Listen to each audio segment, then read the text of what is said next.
మరణం అందరూ అనుకున్నారు 3 మేకులు పీక్కోలేడు. 3 మేకులు పీక్కుండేది కాదు, మనుష్య సమాజానికి పట్టినటువంటి పాపం అనే మేకును, ఆ మేకుకున్న ముళ్ళు, మరణం అనే ముళ్ళును విరిచి పారేయటానికి ఆయన సిలువనెక్కాడు.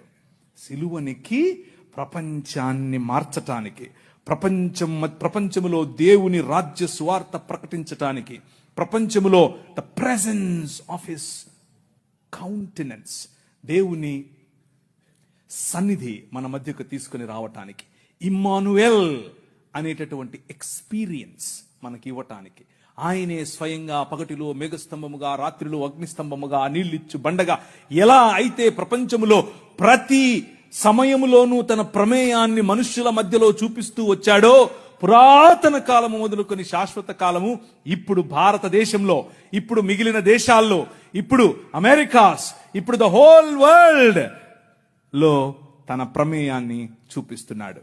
ఆయన